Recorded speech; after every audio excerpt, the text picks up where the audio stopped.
So on today's episode, we're going to cover expenses. It's one of the things that I think is often overlooked, not talked about a lot. Managing expenses and kind of maximizing your profitability of your building can have a huge impact on the business. For the last couple of years, when real estate's going up, people tend to spend less time kind of worrying about the costs and just try to push rents, get rents up, and the business is doing good. And when times go bad is where you'll really want to tighten up the expenses. And I think we're coming into a time now, we don't know if rents are going to go up, rents are going to go down. Same with vacancy. And, you can get some level of comfort if you can really tighten up the expenses and at least have that side controlled. And then, whatever happens, you're in a better spot. So I think it's a huge part of the business and really can be overlooked. So we're going to cover a few different things, and I'll tell you things that we've done in our business to help with the expenses. There's kind of two types of expenses too. You have your fixed cost. So things like your mortgage and debt, unless the loan's coming up, they're not going to change month to month. Property taxes and insurance are another two that are pretty much going to be the same. They might change year to year, but every month they're not going to change. Some of the things on the fixed cost, property taxes is one where here in Edmonton, let's say they kind of do two things. They're going to reassess your building every year and generally going to give you a higher assessment than they did the year before. And they're also going to raise the tax rate. So I think this year it went up 6% or just over, and our building values went up. And there's not a ton you can do, but one thing we've started doing the last couple of years is we do hire a company and they go in and basically fight the assessment. And it's saved, thousands of dollars on our tax bill. It doesn't cost you anything to do it, but if they save $5,000, they take 20% as their fee. So it's always a net positive every year we're going to do it. And hopefully you can save some money that way. And, with multifamily, if you can save $10,000 on your expenses, it's just the same as getting $10,000 in rent increases. It adds about $200,000 of value to the property. So any little thing, it's never as exciting or as sexy to save money on the expense side as it is to get rents up, but it all ends up in the same spot. Property taxes, for sure, if you have a bit of scale, I would definitely recommend contacting a company. And like I said, they kind of do all the work for you and they go and fight it. And most cities, when a company like this comes and fights it, they're just going to almost always agree with it because it's going to cost them a lot more to go through the whole process of fighting it and takes up a lot of time. So as long as you're realistic on the ask, I think you can do it. I know people have even fought the assessment on their personal homes and have saved quite a bit of money that way. Insurance is another one where depending where you are, insurance from when I started till 2 years later it had almost doubled. It went up very, very quickly. And that's a huge expense that if rents aren't moving, it's very hard to eat that cost. So a lot of companies too, jumping from one to another, it can help because they want to get you as a client and then they're going to just raise the price the next year. I think the market overall has become more competitive now. You're seeing better rates, variable expenses. So, your gas, your electricity, water, things like that. You can do a bunch of different things. Like we do annual inspections and we'll go through and check every toilet flap. A lot of the buildings we pay the water for.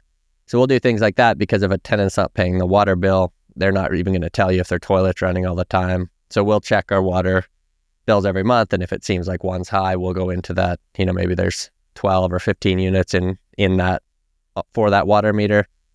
Because it all adds up. It does make a big difference. As far as electricity and gas, in Alberta, you can lock in to like a long-term contract.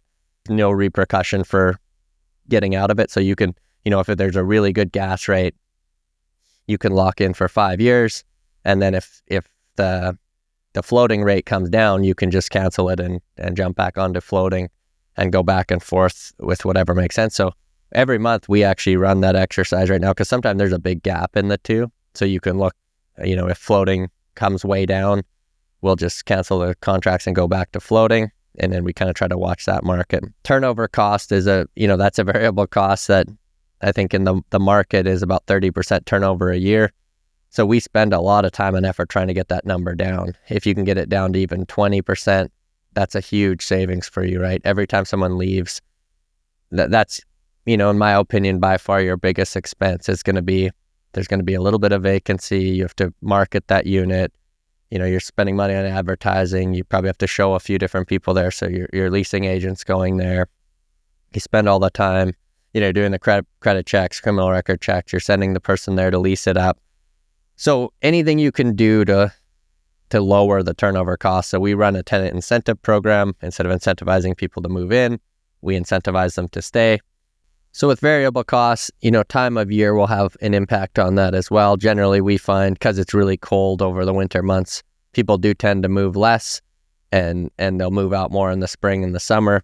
And you generally have more people wanting to move in as well. So it kind of works out. The one thing that's always hard to do, and that's a variable cost, is on the advertising side. If vacancy starts to creep up, that's the last time that you want to go and spend a bunch more money advertising or promoting those units. But we always do that because that's, to spend a little bit more on advertising and get that unit filled 1 month early or get a couple of units filled, that has a big impact. So if you're going into a time when vacancy is going to be higher for us, like I said, generally that's summer and fall, spring, summer, fall, we'll probably ramp up. If vacancy creeps up a little bit, then we would put more into boosting ads and a bit more on the advertising side, just to make sure that those units get filled as quick as possible. Yeah, so real estate, just like any business, in my opinion, it's not a passive investment where you can just kind of set it and forget it. You should be going into your P&L every month, going through all your expenses, making sure you're getting the best deal on things. Because if you don't, you'll very quickly, those expenses will creep up.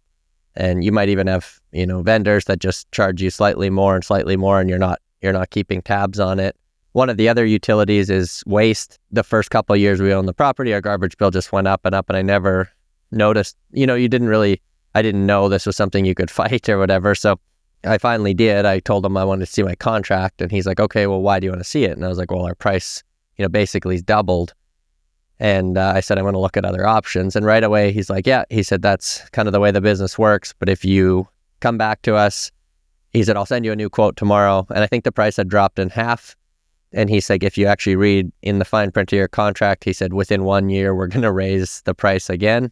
But he said, we can only do that if you agree to it or don't say anything. He said, as long as you send me an email that says I don't agree to it with this, we're going to keep it at this price. So there's little things like that where if you just weren't checking that all the time, our garbage or waste bill would be double and we wouldn't have thought much of it. So you can always go in and make sure that they're raising things appropriately or that there's not another option to get it cheaper. So today we talked about expenses. Like I mentioned at the beginning, I think it's one of the most important things. There's profit and loss, and your expense side, it's sometimes that might even be easier than trying to get rents up, is just finding the, kind of trimming some of the fat. In a time like this where there's so much uncertainty, I'd recommend going in, tightening everything up as much as possible, because we really don't know what the future is going to hold.